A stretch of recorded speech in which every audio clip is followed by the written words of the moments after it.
ब्रह्मा के तन में, प्रजापिता ब्रह्मा की तन में, ಪ್ರಜಾಪಿತ ಬ್ರಹ್ಮಗಳ ಒಡಲ್ಲ मुकर्रर रथ में शिव बाबा सदा काल रहता है। சிவபாபா வந்து எப்பொழுதுமே இருக்கிறார்களாம். கேள்வி नहीं रहता है क्या? नहीं रहता है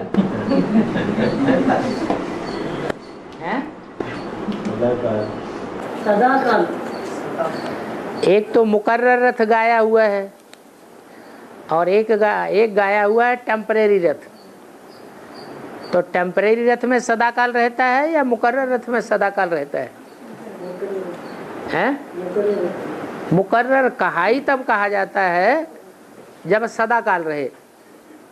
मुकर्रर माना फिक्स है, हट नहीं सकता। बाबा कहते हैं मैं बच्चों में जाकर के नालिश सुनाता हूँ, दृष्टि की पावर देता हूँ। कोई कमजोर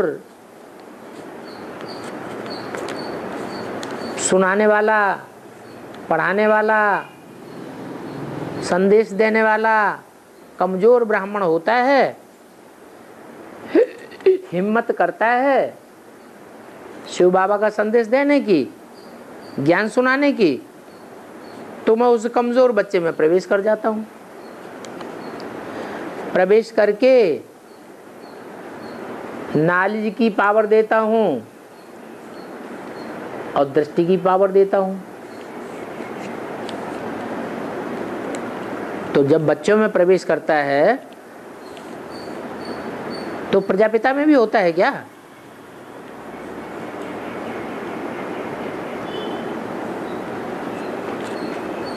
है? हो सकता है या नहीं हो सकता है?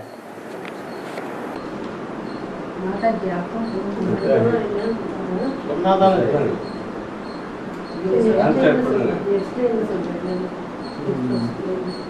है?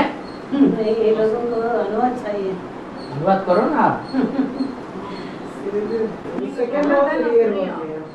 ஒரு நிமிஷமாவது பிரஜாபிதாக்குள்ள இருந்து வெளியேறி 108 மணிமாலையில் வரவங்களுக்குள்ள என்ட்ராக அப்போ வெளியேறி தானே என்ட்ராங்க। 108 में तो एंटर होता ही है। 108 में एंटर होता है तो सर्वव्यापी हुआ।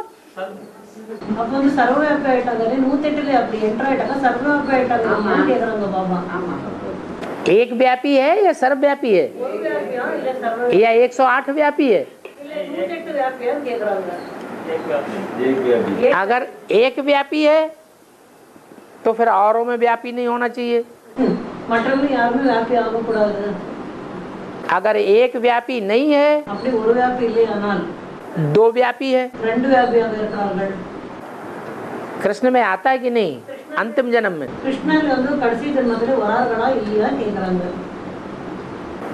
कृष्ण की आत्मा में अंतिम जन्म में आता है कि नहीं आता है?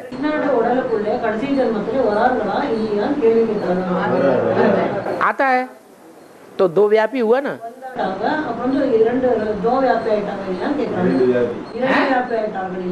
दो व्यापी हुआ या एक व्यापी हुआ है? दो व्यापी तो सर्वव्यापी नहीं हो सकता। दो व्यापी सर्वव्यापी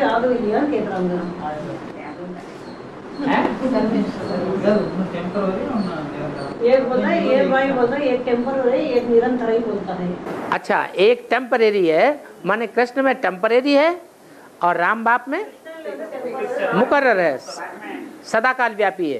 राम बाप सदा काल में व्यापी है। अच्छा, तो सदा काल व्यापी है तो फिर 108 में व्यापी नहीं है। 108 व्यापी है இல்லையா கேக்குறாங்க। இல்லையா சொல்லுங்க। 108 व्यापी है இல்லையா बाबा இல்லை नहीं बोल दिया। नहीं बोल दिया। माने एक में ही सदा काल रहता है, लेकिन मुरली में तो बोला बैल पर सदा काल सवारी तो हो न सके। முரளியில சொல்லுங்க எப்பவுமே இடது மேல வந்து எப்பொழுதுமே சவாரி நடக்காது। हैं? मुरली சொல்லப்பட்டிருக்கு। लेकिन बैल का पार्ट बजाने वाला कौन है? ब्रह्मा बैल का पार्ट बजाना। எருதோட பாட்டு வந்து யார் அடிக்கிறாங்க சொன்னால் பிரம்மா அடிக்கிறார்கள். ब्रह्मा में अगर सदाकाल सवारी होती तो वही मुकर्रर रथ हो जाता। பிரம்மா உடல்ல வந்து சதா இருக்கும் போறவங்க எல்லாம் பிக்சடான ரதமாக ஆயிடுறாங்க சொல்றாங்க. तो बाप मुरली में बताते हैं வெளியில வந்து சொல்றாங்க, कि तुम बच्चे ऐसे ही समझो குழந்தைகளை நீங்க இப்படி புரிஞ்சுக்கோங்கள், कि मैं सदैव इस तन में विराजमान हूँ। எப்பொழுதும் இந்த உடல் வந்து விராஜமானமாக இருக்கிறேன். नहीं तो क्या होगा? இல்லையானால் என்ன நடக்கும்? अगर तुम समझोगे कि कभी विराजमान होता है कभी नहीं होता है, तो तुम्हें ये कैसे पता चलेगा कि ये श्रीमत सुनाता है या मनमत सुनाता है? அப்போ உங்களுக்கு எப்படி தெரியும் இவங்க வந்து ஸ்ரீமத் சொல்றாங்களா இல்ல வந்து மன்மத் சொல்றாங்களா உங்களுக்கு எப்படி தெரியும்? फिर तो मुकर्रर रथ वाली बात ही बेकार हो जाती है।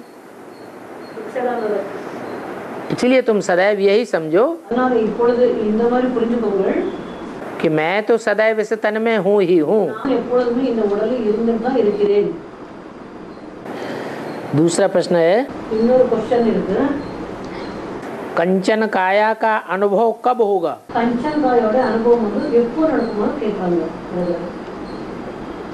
कंचन काया माना निरोगी काया கஞ்சன் காயா சொன்னாலே நிரோகி காயா. तब बनेगी அது சொன்னால் जब सारी सृष्टि के पांचों तत्व எப்போ வந்து முழுமையான உலகத்துல நாலா பக்கம் पृथ्वी जल वायु अग्नि பூமி வாயு தண்ணி आकाश। நெருப்பு ஆகாசம் மேகம் ये पांचों तत्व இந்த ஐந்து தத்துவங்கள் जिनसे ये शरीर बनता है உடல் வந்து இருக்கு, இதுல இது மூலமா இருக்கு உடல் पावन बन जावे। और 500 தூய்மையாக ஆகிடும். जब ये सारी सृष्टि पावन बने அப்போ வந்து முழுமையான சுஷ்டி வந்து எப்படியாகும் தூய்மை ஆயிடும்னு சொல்றாங்க. तो 5 तत्व भी पावन होंगे ஐந்து தத்துவங்கள் கூட தூய்மையாக ஆயிடுது.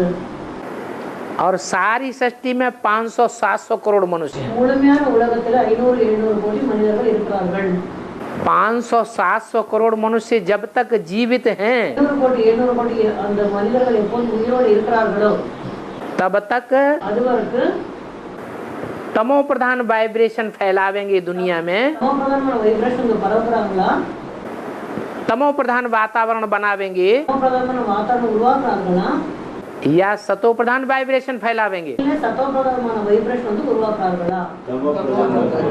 तमो प्रधान वाइब्रेशन बनते रहेंगे। சமப்பிரதானமான வைப்ரேஷன் வந்து इसलिए जब तक सारी सृष्टि के सारे मनुष्य मात्र का विनाश न हो जाए முழுமையான உலகத்துல விநாசம் அது நடக்குதோ 5 தத்துவம் 4.5 लाख मनुष्य आत्माओं को छोड़कर 4 லட்சம் மனிதாத்மாவை விட்டுட்டு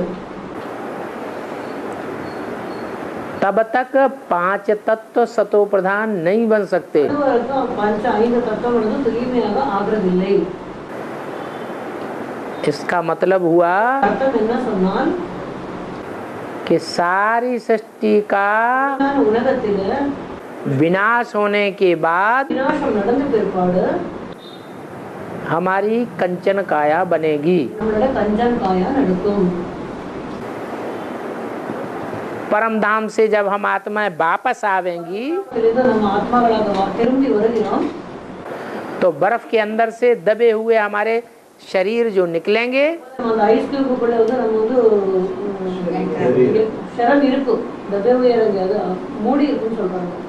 वो सात्विक शरीर निकले। அது வந்து அந்த शरणமாக கூட அந்த ஐஸ் கியூப்ல இருந்து வெளியில வரும்போது அது சாத்விகமான உடலாக இருக்குன்னு சொல்றாங்க.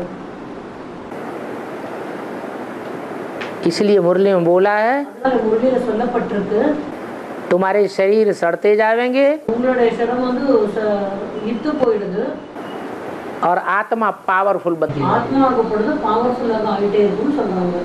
शरीर क्यों सड़ते जावेंगे? शरण வந்து ஏன் இத்து போயிடுதுன்னு கேக்குறாங்க. क्योंकि जो भोजन मिल रहा है पानी मिल रहा है சொன்னாலே போஜனம் கிடைச்சிட்டு இருக்கு, தண்ணி கிடைச்சிட்டு இருக்கு, वो भोजन के 5 तत्व அந்த போஜனத்தோட 5 தத்துவங்கள் वो सब तमो प्रधान होते जा रहे हैं। எல்லாமே தமோ பிரதானம் ஆயிட்டே இருக்கும்.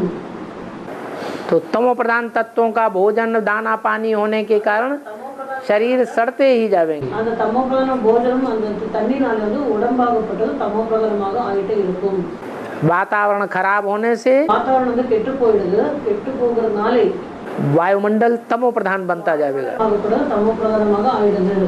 उस तमो प्रधान वायुमंडल में शरीर सतो प्रधान தமோ பிரதான வாயுமண்டல் இந்த சரீரம் வந்து சத்தோ பிரதானமாக नहीं बन सकते। ஆக முடியாது சொல்றாங்க. சத்தோ பிரதானமா இருக்காது இந்த உடல். इसलिए அதனால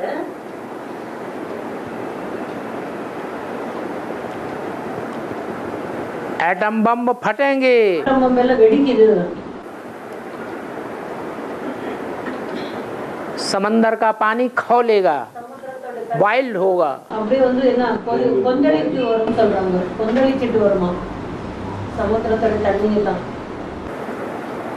नॉर्थ पोल और साउथ पोल में நார்த் போல் மற்றும் சவுத் போல்ல बर्फ के அந்த ஐஸ் கட்டியோட मीलों ऊंचे पहाड़ அப்படியே வந்து அப்படியே மலைக்கு மேல वो सब टूट के खंडन खंडन होकर के समुद्र में गिरेंगे। வந்து துண்டு துண்டாகப்பட்டு சமுத்திரத்தில் வந்து உழவு போகுது. நார்த் போல் அண்ட் சவுத் போலோட இதுல வந்து பனிக்கட்டியில வந்து துண்டு துண்டாகி அது வந்து தண்ணியில உழவு போகுது சமுத்திரத்துல. பனிமலைகள் எல்லாம் உருங்கி துண்டு துண்டாக ஆயிட்டு அந்த சமுத்திரத்துல உழவு போகுது. और समंदर का स्तर ऊंचा हो जाएगा। அந்த சமுத்திரத்தோட தண்ணியோட மட்டமாகப்பட்டது ஹைட் ஆயிடுது. உயிரினங்கள் जल स्तर ऊंचा होने से ये दक्षिण भारत तो सारा डूब जाएगा। தண்ணி வந்து மேல போகிறதுனால தட்சிண பாரத் வந்து முழுமையாக வந்து முழுகி போயிடும். समंदर के किनारे किनारे पृथ्वी पर जो भी इलाके हैं சமுத்திரத்தோட தண்டத்தில் வந்து யாரெல்லாம் இருக்கிறார்களோ वो ही नहीं डूबेंगे, அவங்க வந்து बल्कि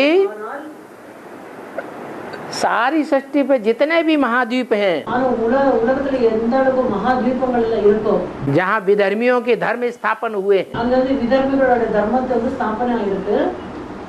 वो भारत के अलावा सब डूब जाएंगे पानी। பாரதத்தின் தவிர மற்ற எல்லாரும் வந்து முழுங்கி போயிடுதுன்னு சொல்றாங்க. எல்லா தீபங்கள்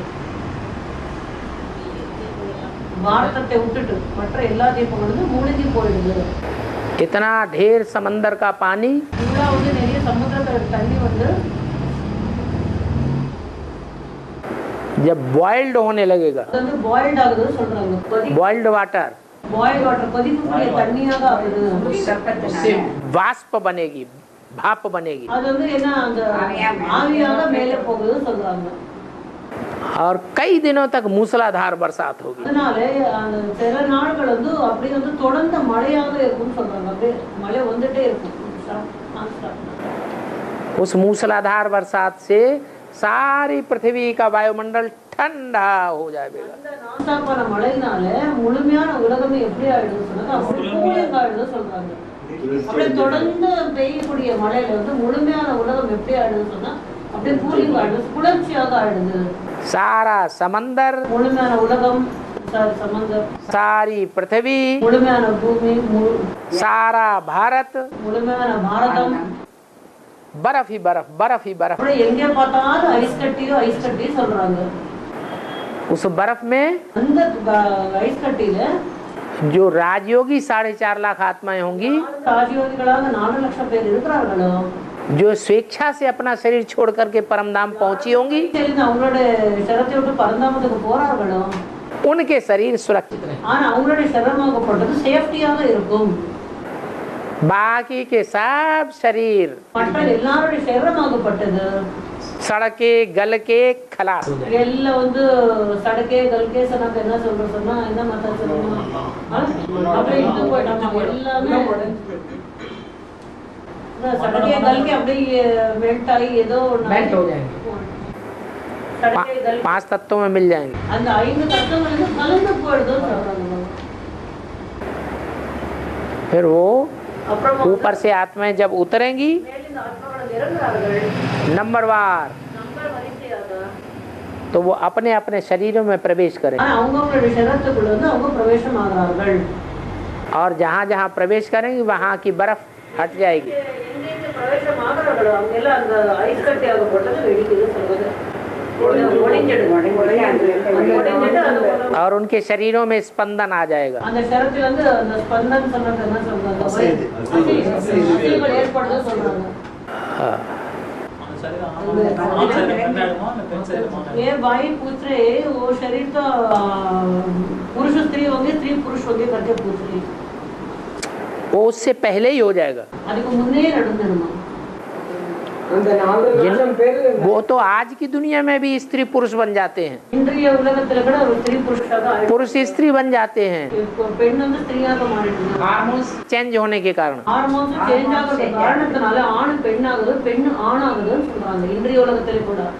तो रुद्रमाला के सारे ही मण के पुरुष बन जाएंगे, ருத்ரமாலத்தோட முழுமையான மணிகள் வந்து புருஷராக ஆயிடுவார்கள். भले स्त्री चोला हो। ஆனா அது ஸ்திரீ உடம்பாக இருந்தால் கூட और विजयमाला के விஜயமாலையோட सारे ही पुरुष स्त्री बन जाएंगे। முழுமையான புருஷர்கள் வந்து ஸ்திரீயாக ஆயிடுவார்கள். பெண் ஆமா, பெண் ஆயிடும். भले पुरुष चोला हो।